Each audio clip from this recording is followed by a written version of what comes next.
You're listening to the Better Relationships After Baby podcast, where I believe your relationship can be stronger than ever after having a baby. It just takes tools, conversation, and support to help you get there. I'm Chelsea Skaggs, certified life and relationship coach, mom of two, and survivor and thriver of tough relationship challenges after babies. I'm committed to helping couples just like you improve your communication skills, connection points, and personal confidence so that you can have the life and family you've always dreamt of. Now, let's get to today's episode. Welcome, everyone, to this week's episode of Motherhood Unlocked, the space where we dive deep into the heart of motherhood and marriage, sharing wisdom, laughter, and the kind of real talk that empowers us to embrace our journey with grace and strength. I'm Chelsea Skaggs, and today we're tackling a topic that touches the lives of many new moms out there. I know that this was huge for me. The feeling that our partners might not be stepping up to the plate as we hoped or expected in this wild time of parenthood. I know this is a sensitive subject, but it's one that's crucial for us to explore together. So let's get into it. Let's start by acknowledging something important that many of us enter parenthood with expectations. Expectations about what it will be like, how we'll feel, and importantly, how our partners will journey alongside us.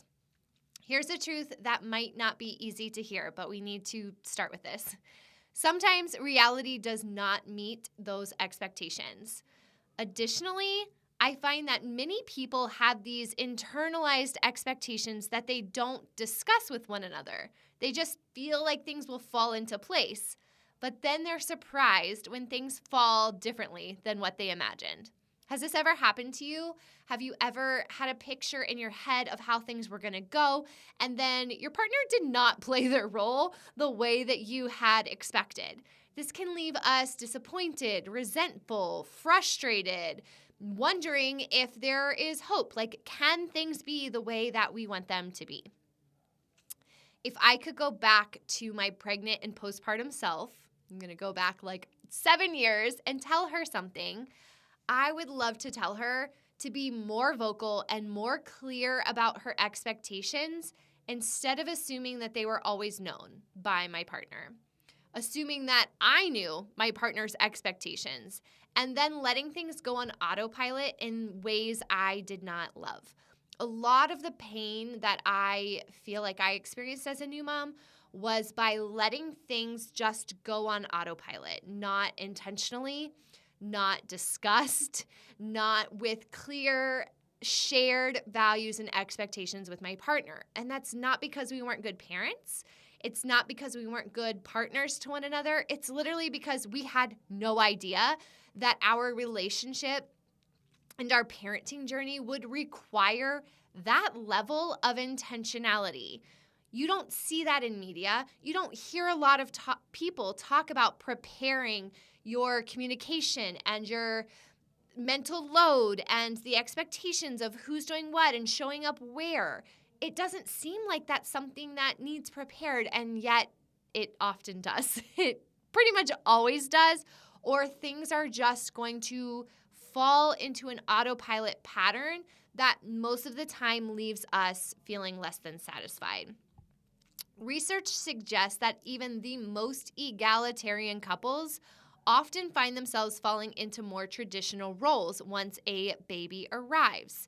If you're a listener of mine, then you probably know that I'm a big believer in not just falling into these traditional roles and letting things go that way and seeing a relationship where usually mom is just, that's the way it is. Usually mom is taking on a lot more of the caretaking and feeling overwhelmed and burnt out and not having the energy and the resources and the brain space to continue to pour into her own aspirations and her goals and her ways of giving back to the world in these ways. And we often find that men have more of that capacity. And so if we're feeling frustrated, if you're like me and you're frustrated with, and I'm speaking from Western America, with the way that we tend to have more male voices and more male leadership that's being amplified and highlighted, we have to stop and think about what is happening in our homes and what is the accepted norm, okay? This discrepancy isn't just about physical tasks, right? It's the mental load. It's the invisible labor that mothers are often carrying. Again, leaving them with less capacity and brain space and resources for their leadership and their skills. Like, women are so amazing and we need them in these other spaces. We've discussed the mental and logistical load on other episodes, so I won't belabor that here, but it does play a part in this topic of expectations and change. So we want to understand why this happens. And again, we've talked about this. A lot of us are familiar with some of these concepts, but partly it's due to societal norms and cultural expectations that shape our view on parenthood, right? It's what have you been seeing? What have you heard? What was ingrained in you from a time that you were a young child and could start to imagine yourself as a mother or a father or a parent or a partner? Where did this start to come from?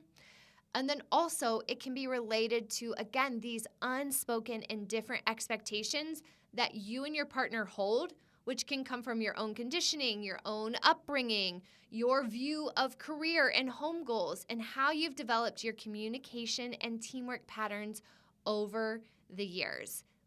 There are things that can be changed. And in order to work towards change, we have to understand why we arrived where we are and not judge that, not choose black and white, right and wrong, this and that, but to understand, how did we get to the place where our worldview is what it is? How did our partner arrive at that place? And what do we want to take from that and keep? And what do we want to discard because it's not serving us? You guys know that I'm such a huge believer in the power of communication. And so, of course, in this episode, we want to make sure we're also talking a little bit about communication. So I want to share some effective communication strategies because I truly believe communication is one of the most powerful tools we have. It's not just about talking. It's about connecting. It's about listening. It's about understanding and finding common ground. So as you're listening, here are some of my tips that you've probably heard before, but I want to say them again to help you initiate the crucial conversations that can make or break your experience together. First of all, choose the right moment. Impactful conversations aren't the ones to have in the heat of frustration. We want to find a calm, quiet time, and I get that that's relative. There might not ever be a calm and quiet time in your house, so the bar might need to be lowered a little bit, but we're finding a time that feels appropriate to express feelings and needs and really develop this teamwork. This is not you seething at 5:05 because your partner said that they were going to be home by 5, and then when they walk in the door, you're coming at them with your frustrations. Also, this is important for your partner to know. This is not like when the kids are at grandma's for the afternoon and you finally get into the bathtub to take a nice hot bath and they come in and they want to talk about some of these important conversations, but you are finally taking time to soak up your own experience and have some time to yourself. So figure out right moments. What are good moments to have conversations? Feel that out. You're not always going to make the right choice. It's not always going to be perfect, but try to ask yourself, is this a good time to bring up this conversation? Does this make sense right now? The second tip for you is to choose those I statements. You guys hear me talk about this. When we say you always, you never, because of you, then we put our partners immediately into a defensive state, and not a lot of good conversation comes out of defensiveness.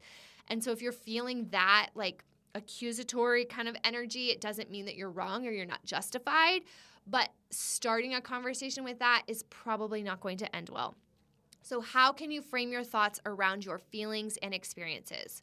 For example, I feel overwhelmed when I'm managing the baby's needs alone. I could really use more support.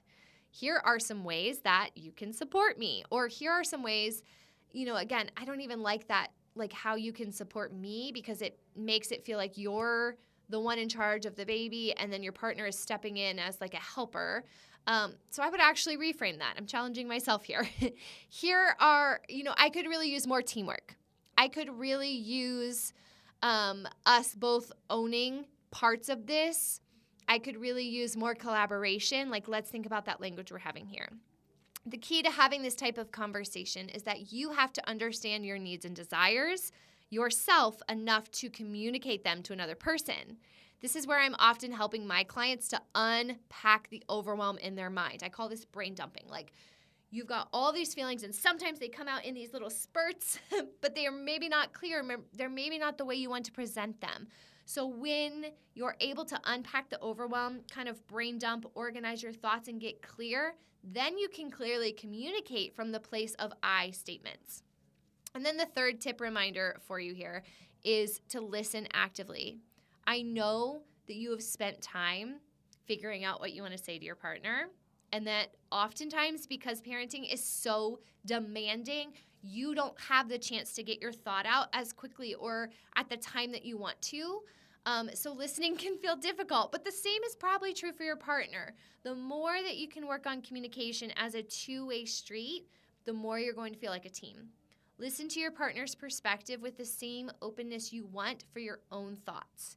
If you want to deepen your partnership, then a deeper understanding of them is necessary, and that comes from listening with openness and curiosity.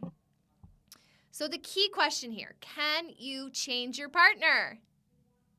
Short answer is no, not directly. But you can inspire change through your actions, through communication, and the environment you create together. So this is about making safe spaces for growth, not forcing it. Most people do not like to be told what to do, or do not like to be forced to do something differently than the way that they have found themselves doing it and the way that's probably comfortable for them. So when we are looking for change, when we are looking for growth, we are thinking about how to make an environment where it's safe. So if you're asking your partner to step in at baby mealtime, but then they take the spoon and they move it a different way than you would, and you're like, no, it's not like that, it's like this. They're not going to feel safe to step into new spaces. They're going to say, okay, fine, you just do it. Like, if you know how to do it, you do it your way, you just do it. So ask yourself, are you creating a space and welcoming a space where there is room for growth and exploration and mistakes, okay? We have to make it safe to make mistakes. One thing I like to remind specifically my moms when I'm working with a couple or when I'm working with a mom is that you typically, okay, this is not true in all situations, but typically mom's gonna have a longer break from work. Maybe sometimes she's leaving work. Maybe sometimes the male partner's leaving work. But in those early days, it's often mom who is getting into these new habits and learning how to care for a baby. And we are going to make mistakes oftentimes without an audience. And yes, that's lonely. And so I'm not to glorify that, but you are making mistakes too without an audience. And so then if your partner comes home and you're asking them to step in, but then you are pointing out every mistake and they feel like they are just under the microscope, it's not motivating. It feels shitty, honestly, to feel like you are asked to step into a space, but then you are constantly scrutinized over it. So ask yourself if you've ever been in a position like that. Maybe it was with an athletic team. Maybe it was with your own parents. Maybe it was at the workplace. But if you're asked to develop new skills and grow, but you don't have an environment where it's safe to learn your way and to kind of fumble a little bit, then that doesn't feel good. I remember when I felt like I was the only person in my home who could see the little things that needed done repeatedly to take care of baby. For me as a new mom, it wasn't so much the direct things like changing the diaper, but the behind-the-scene things like restocking the baby changing area, packing extras in the diaper bag, etc., etc. I'm sure that I wasn't perfect, and I probably attacked my partner a few times out of my stress before I found some better methods, which I'm going to share with you. Our teamwork got a lot better when I did a couple of things. One, I started vocalizing the things I was doing behind the scenes so it didn't appear that it was just magically happening.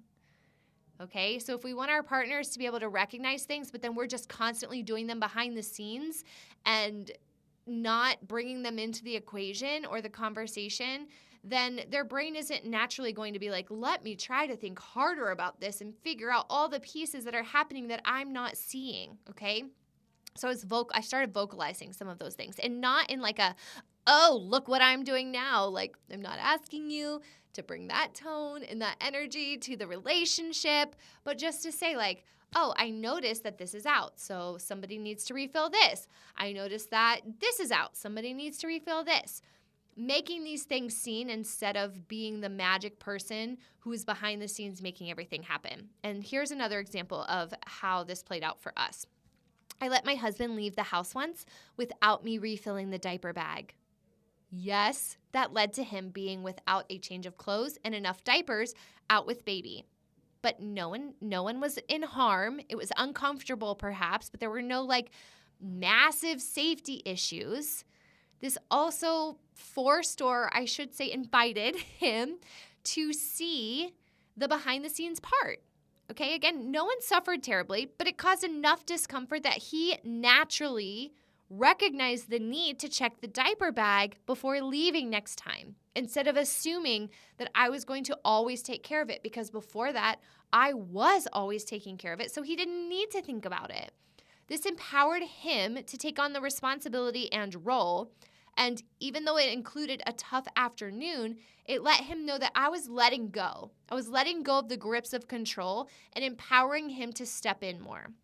The kicker here is that I didn't berate him when he came home and the baby's clothes were messy. I just let him know that there were things that I was doing behind the scenes that I couldn't continue to be fully responsible for, and I needed him to be aware of. So here are some action steps I want you to take away from today's conversation as we think about bringing change to our relationship. And again, it's not so much like, can I change my husband or can I make him the person I want him to be? It is, how do we create the teamwork, the family culture where we are both stepping in and getting closer and closer to the kind of partnership that we want? Number one, lead by example. This is something we've heard like literally our entire lives. Demonstrate the behaviors you would like to see. This might mean openly sharing tasks, expressing gratitude for each other's efforts, and being the change that you want to see in your home. 2, supporting growth. I've been talking about this, and I want to just say one more time. Encourage your partner to develop their parenting skills and confidence. Sometimes stepping back is the best support you can give, making space for mistakes. Your partner is likely insecure in many areas, just like you are. And if they don't feel safe to make mistakes, they aren't going to try new things. And then you stay stuck in patterns that aren't reaching your fullest potential. Just like you need to feel grace and safety to figure things out as a mom, your partner does too. And then embracing some mantras like, we're on the same team. We're doing this together. We want to root into the truth that you are both learning and both growing. You could even go above and beyond here and share with your partner when you're trying something and it doesn't go perfectly, okay? Another tip for this is to be mindful of the examples that are in your life. What kind of couples are you surrounding yourselves with? What kind of media are you taking in? What kind of norms are getting planted in your brains based on the examples you see? This is a great time to do kind of a friendship audit. And I'm not saying that you kick to the curb all of your friends who have shitty husbands. I mean, those friends still need you in their lives, especially if they have shitty husbands. But those might not be the people that you try to spend a lot of family time together. Those might not be the people that you want your partner and your kids to see the modeling of partnership. Like, how can you seek out people who have similar values as you do and try to surround yourself and your family more with those kinds of things? Talk about the why. Why something that isn't working isn't working for you. So when you want change, it's not always motivating to just say, this needs to change. But take the time to, again, know for yourself and be able to communicate and then share why. And ask the same from your partner. Are you asking for feedback around your own opportunities for growth and being open to seeing where they may want to see you invest in some change or growth? At the heart of our discussion here really is the desire for a partnership that feels balanced, supportive, and connected. This doesn't happen overnight, but it is certainly possible. I have seen this growth tremendously in my own marriage. I have seen this in the couples that I work with. Like when we hone in on making a safe space for growth, having clear and consistent communication, understanding the deeper values and whys behind things that we're trying to change, then we're able to grow together and not apart. So I know there's a lot more we could go into here, but I'm gonna stop us at this time. I know this is like we're exploring a delicate but deeply important topic here. Your strength, your resilience, your capacity for love are what make you the incredible mother you are. And I hope that today's discussion brings you a step closer to the kind of support and partnership that you long for and you deserve. I would love to hear your thoughts, experiences, aha moments, or even your own strategies for navigating partnership and parenthood. So please share them with our community over on Instagram or Facebook at Postpartum Together. I have a Facebook group called Motherhood and Marriage. You can find me there. You can leave some notes here on the podcast or on the YouTube video, but I want to keep the conversation going, and maybe we'll even do a part 2 of this one because there's a lot more we could dig into. But until next time, live with grace, embrace your journey, lead with love, all of those things, but also know that this shit is hard and nobody's doing it perfectly, and it is truly a transformational journey that you are on. And so when we embrace this as a time to grow and expand and honestly find ourselves in a way that we never have before, I think that's the sweet spot, and that's what I want for you. If you enjoyed this episode, I would be so grateful if you take a minute to help spread the word. As a small business owner, shares and reviews go a long way. So share this episode with a friend, share it on your social media, and please leave a review if you haven't done so. This helps these messages get to more mamas, and you guys, that's how we change the world.